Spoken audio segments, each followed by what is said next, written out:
Halo semuanya, selamat datang di channel gua. Hari ini gua mau ngebahas kamera Sony A71 di tahun 2025. Apakah masih layak digunain di tahun ini? Apakah masih enak dipakai? Let's go kita bahas.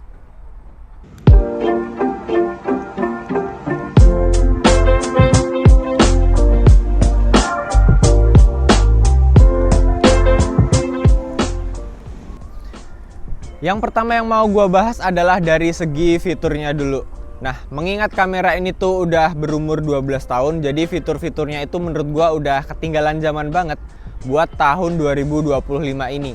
Apalagi kalau buat video, ini udah kurang relevan aja. Nah, kamera ini tuh punya sensor 24 megapiksel, 117 titik fokus dengan pace detect. Lalu kamera ini tuh punya layar yang tilt, dan burst continuousnya itu cuma di 5 fps atau 5 frame per second. Itu menurut gua lambat ya kalau dibandingin dengan kamera-kamera zaman sekarang yang udah mungkin bisa sekitar 7 frame per second sampai 8 frame per second.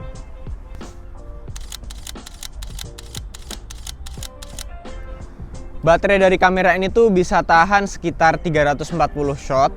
Terus ISO tingginya juga sekitar 25.600. Tapi menurut gua 25.600 itu juga nggak bakalan kepake sih, karena mungkin yang bisa maksimal ISO yang bisa dipakai itu cuma sekitar 6.400.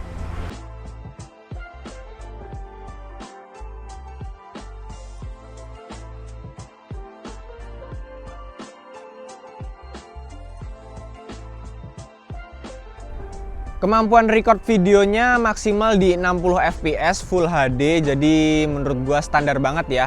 Kayaknya kalau di tahun 2025 ini tuh minimal tuh mungkin harus bisa record 4K, tapi ini cuma Full HD di 60 fps. Menurut gua kurang relevan aja sih kalau videographer ngebeli kamera ini buat bikin video. Yang kedua yang mau gua bahas adalah dari segi desain dan ergonomi. Nah, menurut gua desainnya itu cukup keren ya, compact. Dan dari segi ergonomi, desain yang compact ini malah menjadi bumerang karena malah jadi kecil dan gak enak dipegang.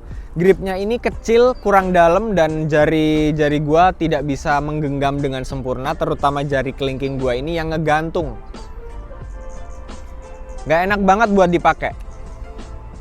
Jadi untuk mensiasati gripnya yang kecil, gua tuh pakai grip tambahan L-flat, biar tangan gua tuh bisa menggenggam kamera ini tuh dengan maksimal.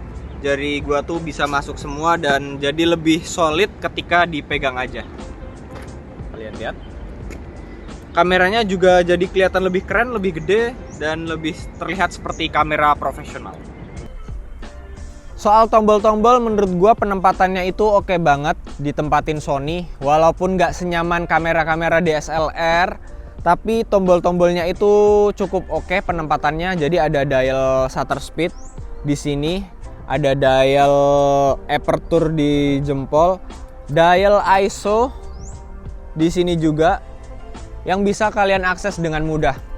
Ada juga tombol-tombol custom 1, 2, dan 3 yang bisa kalian gunain, kalian custom sendiri sesuai keperluan kalian, sesuai kebutuhan kalian. Kalian mau custom kayak gimana supaya kontrol kalian bisa lebih cepat tanpa perlu masuk ke menu lebih dulu.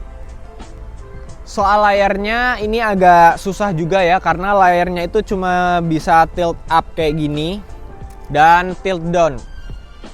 Jadi ini memudahkan kita buat ngambil low angle dan high angle, cuma kurang fleksibel juga kalau digunain di tempat-tempat sempit. Nggak senyaman kamera-kamera dari Canon dan Sony yang udah terbaru, yang bisa dilipat ke depan atau ke samping juga, seperti Sony A7C.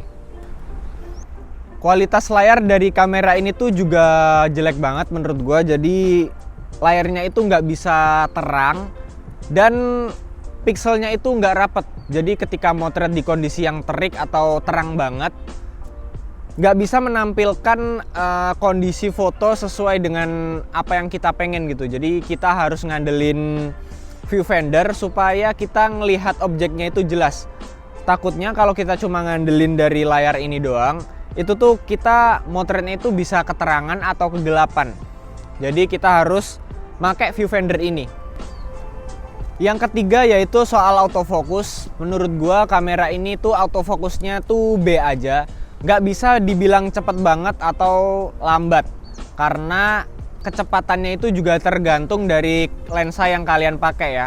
Kalau kalian pakai lensa-lensa jadul, lensa-lensa pihak ketiga, autofokusnya itu bakal sering hunting-hunting, apalagi di kondisi low light. Gue sering banget susah fokusin objek ketika kondisi low light. Tapi kalau kalian pakai lensa yang bagus, lensa-lensa native dari Sony atau lensa terbaru yang penting, itu bisa bikin autofokus kamera ini tuh lebih cepet. Oke, di sini gua mau mencoba kondisi low light buat motret ya. Kayak gimana? Apakah autofokusnya masih bekerja dengan baik? Gua setting ISO 50 f2,8 1/1000. Gua mau motret kipas itu, kita lihat. Wow. Gokil men. Ternyata kondisi low lightnya masih cukup oke ya. Padahal dia udah gelap banget loh. Kamera aja udah nggak kelihatan tuh. Oh ini nih. Jadi kalau objeknya putih dia masih cukup enak buat nyari fokusnya. Tapi kalau kita motret di wow, kita coba mouse-nya. Ternyata low lightnya ini masih cukup bagus ya, asal kalian pakai kamera asal kalian pakai lensa yang bagus. Jadi autofokusnya masih tetap bisa bekerja dengan bagus. Untuk autofocus continuousnya itu menurut gua kurang bisa diandalkan karena ketika motret objek yang gerak-gerak, autofokusnya itu kurang lengket ya, jadi sering lepas-lepas gitu. Jadi kurang nyaman aja ketika dipakai. Dan tracking wajahnya itu juga sering lepas-lepas kalau objeknya itu jauh. Kalau objeknya deket, wajahnya masih bisa, autofokusnya masih bisa ngikutin wajah dengan baik. Tapi kalau udah geraknya cepet dan jauh itu sering meleset. Yang keempat yaitu adalah dari segi kualitas gambar. Gua nggak nyangka banget kamera yang udah 12 tahun lalu itu masih bisa menghasilkan gambar dengan sangat baik ya. Apalagi kalau kalian gabungin dari lensa-lensa yang bagus. Kualitas gambar dari kamera ini tuh masih bagus banget dan masih sangat layak buat digunain di tahun 2025 ini.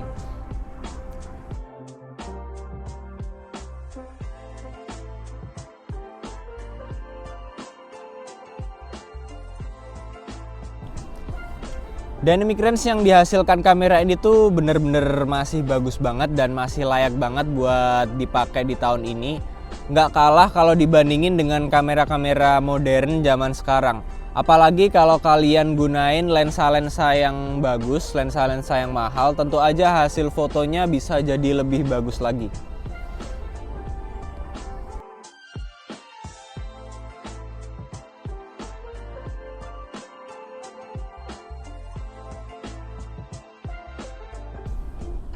Yang terakhir adalah kesimpulannya.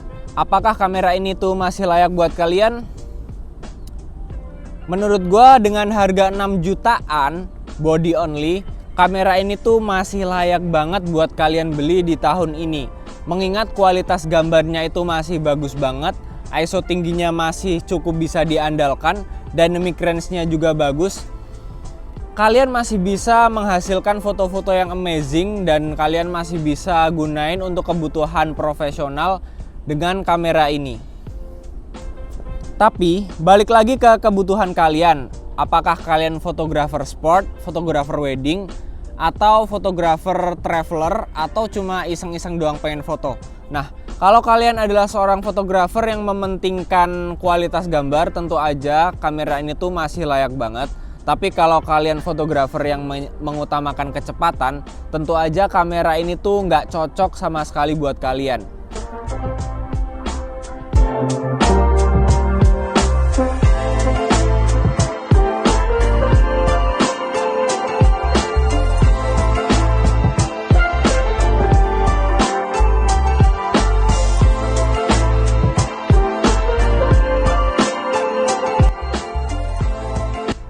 Oke, mungkin segitu aja video dari gua. Semoga video ini membantu kalian bagi kalian yang lagi nyari info-info tentang kamera ini. Semoga membantu, selamat berkarya, see you next time and have a nice day.